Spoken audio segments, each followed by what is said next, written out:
mes belles lumières, j'espère que vous allez bien. C'est Christine Lamour en soi. On se retrouve pour une présentation. La présentation de l'oracle des Yoginis, qui est un oracle qui a été édité au Courrier du Livre, qui est une marque des éditions Très Daniel. Et c'est un oracle de l'auteur qui s'appelle Katushati Yogini. J'espère ne pas avoir écorché son nom. Voilà. Alors cet oracle, c'est un oracle qui m'a été envoyé par Isabelle des éditions Très Daniel, que je remercie au passage.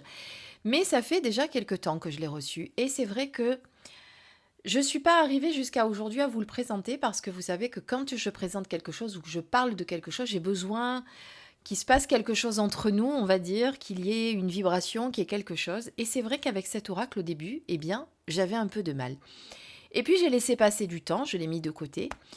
Et puis d'autres chaînes qui font la même chose que moi, dont certains sont devenus des amis d'ailleurs, l'ont présenté dernièrement et ça m'a redonné envie justement de m'y remettre. Et tout compte fait, eh bien, quand on tire une carte avec cet oracle, on se rend compte qu'il y a vraiment des messages très pertinents qui vous sont délivrés.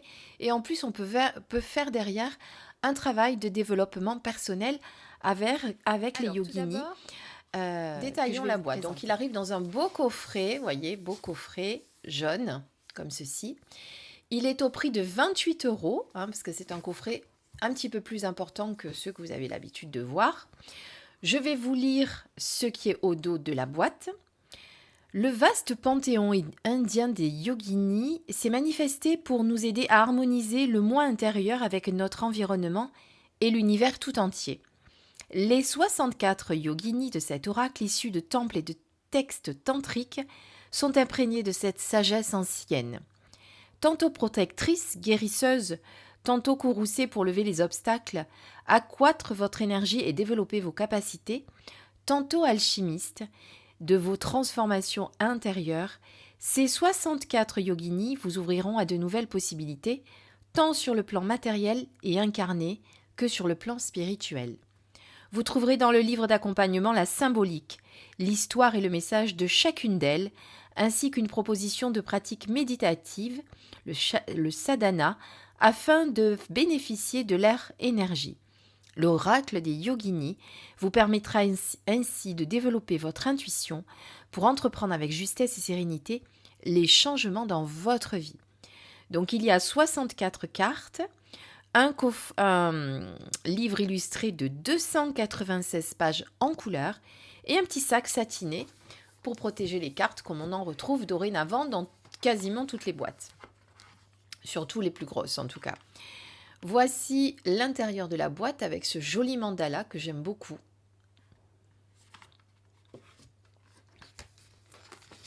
Voici le livre. On ne se moque pas de vous, il est bien épais, voyez.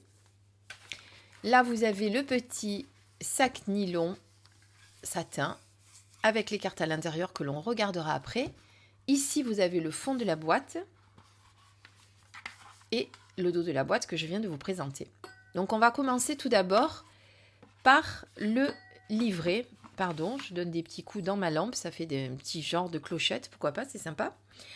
Et on va regarder un petit peu, je vais vous expliquer comment utiliser cet oracle et qui sont les yoginis, même si on vient de vous en parler un petit peu. Alors, voici comment se présente le livre.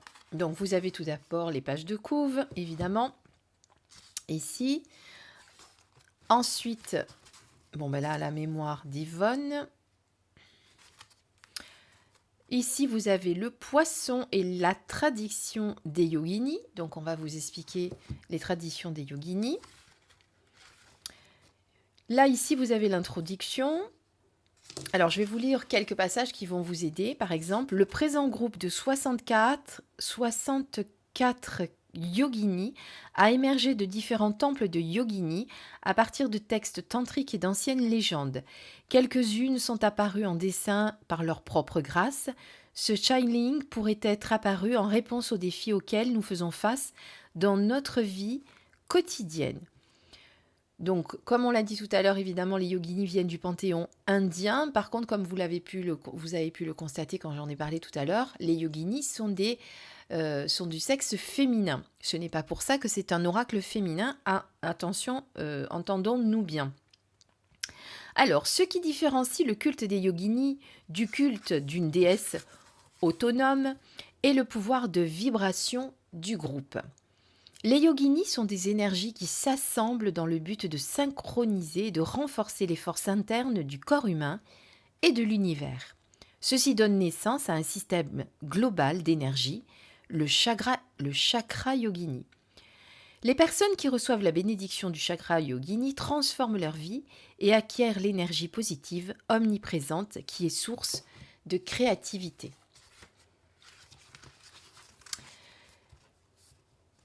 Les yoginis montrent le chemin de la non-dualité, de la totalité.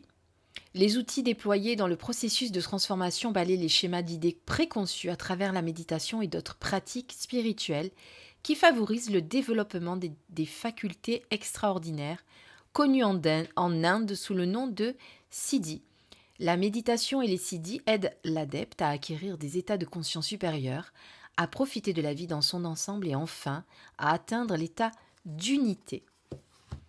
Voilà, donc comme vous l'avez compris, cet oracle a été créé pour justement créer un dialogue entre vous, qui allez faire la demande, et les yoginis.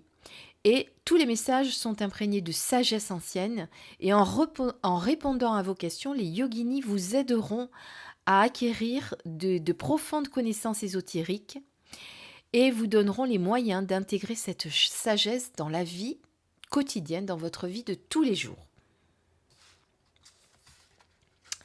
Alors, je ne vais pas tout vous lire, évidemment, je vous laisserai le découvrir si vous l'achetez. Alors, comment interpréter les cartes, en tout cas les messages des yoginis? Ensuite, les différents tirages que vous pourrez rencontrer. Donc ici, vous avez la lecture en forme de croix, la lecture en forme de rectangle, la carte du jour, les connexions spéciales. Alors après, on vous parle un peu de mythologie et de légende. Je ne fais que buter sur les mots depuis tout à l'heure, c'est pas grave. En fonction de leur attribut majeur, voilà, on vous explique pas mal de choses. Les pratiques de sadhana, justement, dont on parlait tout à l'heure, avec le pranayama, qui est la respiration. Donc le sadhana, qui est la méditation. Le pranayama, qui sont les exercices de respiration alternée que vous avez peut-être déjà fait, connus quand vous faites du yoga. Là, les différents yogas, parce que vous avez le yoga nidra, le yogasana, les visualisations, etc. Donc, vous voyez, c'est très, très riche. Et ensuite, des méditations pour l'harmonisation des chakras. Et ensuite, vous avez les cartes. Alors, les cartes, elles sont représentées à gauche en couleur, en grand, comme vous pouvez le voir. Ici, vous avez le nom du yogi. Je le lirai pas parce que c'est pas forcément évident et j'ai pas envie d'écorcher son nom. En tout cas, vous avez ce qu'elle représente là, par exemple, c'est la guide. Vous avez donc une description de ce yogi, de cette yogini, pardon, l'iconographie, etc. Et ensuite, ici, les conseils. Et pour conclure, vous avez un petit mantra ou... oui, là, c'est un mantra, vous voyez, par exemple, un mantra, une affirmation positive, etc. qui va vous aider. Donc ça, c'est pour toutes les cartes comme ceci. Voilà. Donc, il y a 1, 2 pages et demie.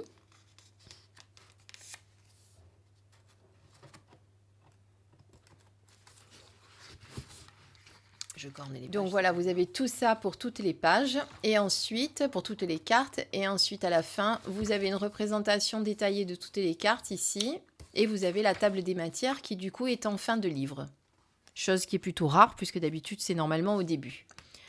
Voilà, et ce qu'on va faire maintenant, on va regarder les cartes, on va les détailler, comme ça vous allez voir un petit peu comment elles sont. Donc vous voyez, les illustrations sont assez spéciales, c'est pour ça qu'au début, j'avais un petit peu de mal, moi, mais honnêtement, après, comme je vous dis, en l'ayant laissé de côté et en y revenant, eh bien, je me suis aperçue qu'il avait de fortes vibrations. Eh bien, de toute façon, les choses, on les utilise quand c'est le moment. Peut-être que quand je l'ai reçu, ce n'était pas le moment et qu'aujourd'hui, eh bien, ça l'est. Voilà, moi, je raisonne souvent comme ça.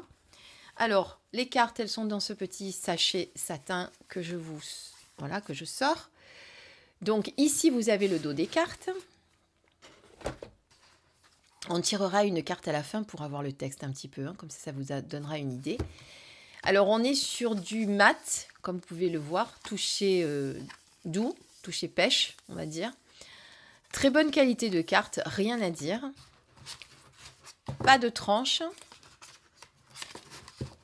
Très bien coupé, bon format. Voilà, sur la qualité des cartes, vraiment absolument rien à dire. Alors, je ne suis pas sûre qu'elle soit dans l'ordre, parce que j'ai dû m'amuser avec, comme d'habitude.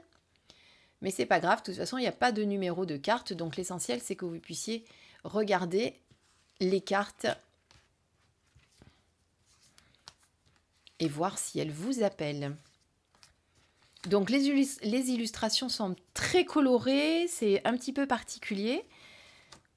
Donc, il faut aimer. Bon, après, on reconnaît évidemment comment dire, le dessin indien, hein. Il y a quand même une connotation très indienne, hein, forcément.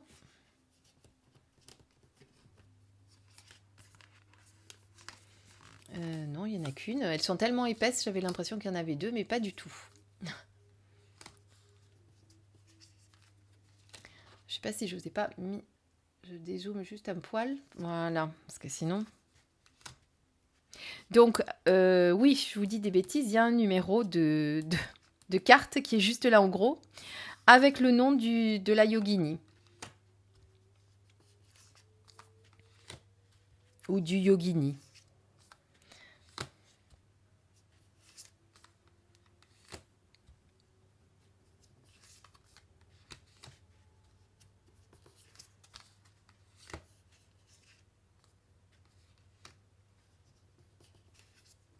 Alors, toutes les femmes sont très dénudées. Pour le coup, j'espère que YouTube ne bloquera pas la vidéo, parce que vous savez que maintenant, il y a beaucoup de choses qui sont censurées dès qu'on montre certaines choses. Mais là, pour le coup, voilà.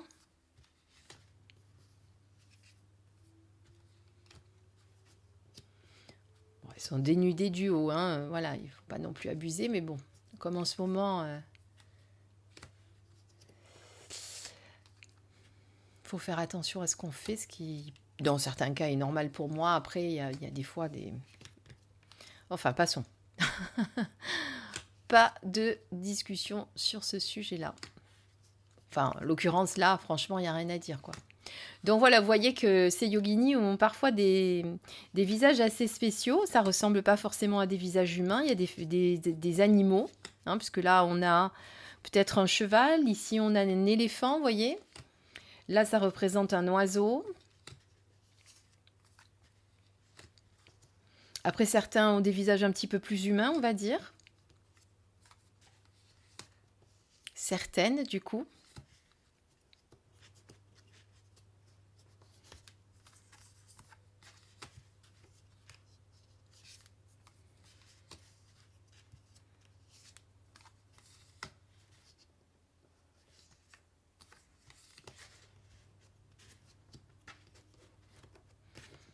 Du coup, je vous ai mis un petit bébé Bouddha à côté. Je ne sais pas si vous avez vu. Tout mignon.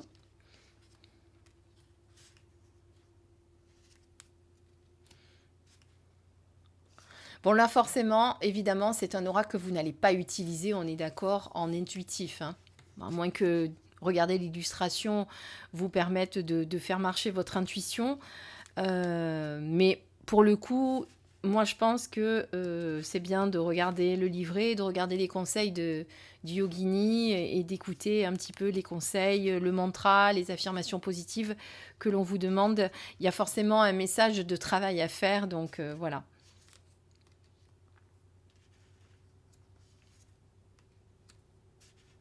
Alors, c'est plutôt rare où il y a deux personnages, mais il y en a quelques-uns où il y a deux personnages.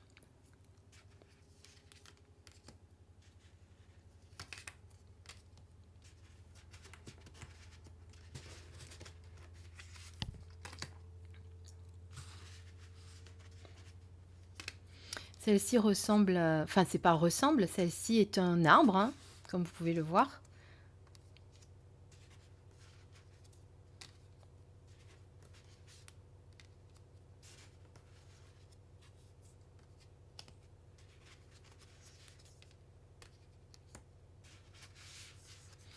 Voilà, alors ce qu'on va faire, on va tirer une carte et on va découvrir le message, peut-être qui vous est destiné, pourquoi pas. Alors, je vais les mélanger hors Voilà, je vous ai caméra, je tiré une reviens. carte, on va la découvrir, mais avant de la découvrir, je voulais faire quelques précisions que j'avais lues dans le livre et que sur lequel je voulais revenir. Donc, par exemple, pour choisir la carte du jour, une carte du jour ouvre la porte à une sagesse ancestrale tout en faisant appel à notre esprit ludique avant de commencer la journée. Vous pouvez alors effectuer la pratique conseillée par la yogini ou simplement lire le message court.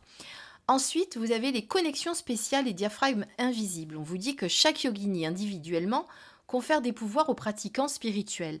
Mais la réunion des yoginis permet la libération, ce qu'on appelle le moksha. Pour faciliter l'accès à ce but ultime, certaines yoginis se connectent en diagramme pour accélérer le flux de l'énergie. Si vous souhaitez approfondir votre compréhension de la symbolique des diagrammes, voici quelques thèmes de connexion spéciale entre les yoginis.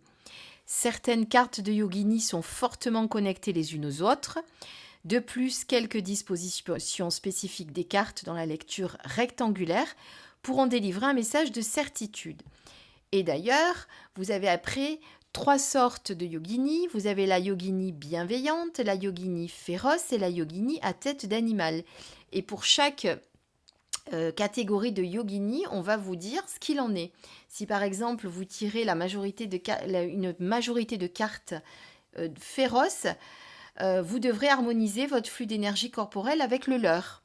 En activant de puissants pouvoirs en vous, vous accomplirez des changements radicaux et réaliserez vos désirs les plus intimes. Les yoginis féroces sont des protectrices et des guides extrêmement puissantes. Elles résident en vous et sont la force du changement. Donc vous voyez que ce n'est pas parce qu'elles ne sont pas bienveillantes qu'elles n'ont pas une action positive sur vous. Après, vous avez les matrikas, qu'on appelle les mères, qui elles développent certaines qualités et leurs pouvoirs sont accrus dans des positions spécifiques de tirage. Et là, elles sont, dans cet oracle, les gardiennes de certains espaces sacrés. Donc on vous parle de toutes ces mères, il y en a 1, 2, 3, 4, 5, 6, 7 et 8. Et on vous dit là ce qu'elle protège, la protectrice ou quel domaine elle gouverne, etc. Et ensuite, comme vous avez pu le voir quand je vous ai montré les cartes, il y en avait qui avaient des têtes d'animaux, ou certaines qui avaient un animal à leurs pieds, ou qui avaient un attribut symbolique d'un animal. Vous avez après, et ça c'est très bien, toute la symbolique des animaux. Les oiseaux, le taureau, le lion, l'éléphant, le chien. Par exemple, l'éléphant qui est un animal majestueux qui représente la force d'accomplir n'importe quoi. Il dégage le chemin pour nous conduire vers la victoire. Donc voilà, tout ça, ça a aussi une signification. Donc toutes les cartes que vous sortirez auront une signification. Ensuite, vous avez en fonction de leur attribut majeur. C'est-à-dire si elles ont un objet entre les mains, par exemple. Un miroir, un crâne, un trident, un tambour. Ensuite, il y a la posture des mains également. Voilà. Donc, vous voyez qu'il y a beaucoup de points que vous pouvez rajouter à votre interprétation, on va dire. Voilà. Donc, maintenant, on va regarder le message qui nous est destiné. Donc, on a Arasidana, ou Sidaï, qui est la 44 carte, la numéro 44, voilà, ça va être mieux parce que c'est très difficile.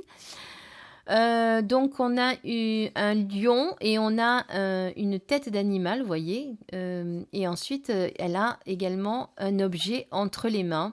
Et là, voilà, il faut regarder tout ce qu'il y a sur l'image. Elle a aussi un petit éléphant entre les mains, puisqu'elle a plusieurs bras.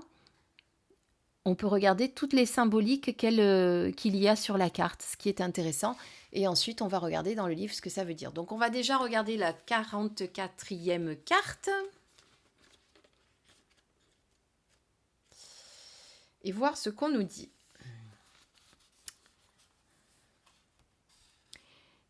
Sri Arasidai Pada est une divinité protectrice et qui transmet les siddhis, c'est-à-dire les siddhis, on en a parlé tout à l'heure, à commencer par le développement de l'intuition. Comme les autres yoginis à tête d'animal, elle représente la décapitation de l'intellect et de l'ego. Elle expérimente la mort lors de chaque souffle expiré et nourrit la vie lors de chaque souffle inspiré. Elle a le pouvoir d'aller au-delà du processus fluctuant ou changeant. Cela est symbolisé par le spectre qu'elle tient dans une main. Elle a la sagesse du lâcher-prise qui permet à l'intuition de diriger la divine énergie au travers du geste qui fait que notre énergie puisse vibrer dans la connaissance. Tenant un éléphanteau et donnant la protection, elle exprime également l'amour maternel. Elle dit « Je suis la connaissance au-delà de l'esprit, je suis celle qui donne la protection, la connaissance intuitive et le pouvoir. » Pour votre sadhana, votre méditation. Assis avec le dos droit. Attirez votre pleine attention sur le rythme de votre respiration pendant 5 minutes. Vous entrerez lentement en méditation. En même temps, des deux mains, touchez la pointe de votre index avec votre pouce. Touchez la pointe de votre index avec votre pouce. Vous rassemblez le doigt, l'index et le pouce. Et tout en atteignant le silence, grâce à la méditation, le Jnana Mudra procure la connaissance intuitive qui est le siddhi de la divine intuition. Après avoir médité en silence quelques minutes, attirez votre attention sur le sommet de votre tête et sentez la lumière qui s'élève. Vous êtes la divine lumière, la divine intuition. Pour conclure le sadhana, ouvrez les yeux et dites ce qui suit. Je salue l'expression de la divine intuition. Donc si vous comprenez bien ce que je suis en train de vous lire, cette divinité, cette yogini est une yogini protectrice qui vous aide à développer votre intuition. Ça tombe bien, ça nous aide ça. Nous qui avons du mal souvent tous à écouter notre intuition.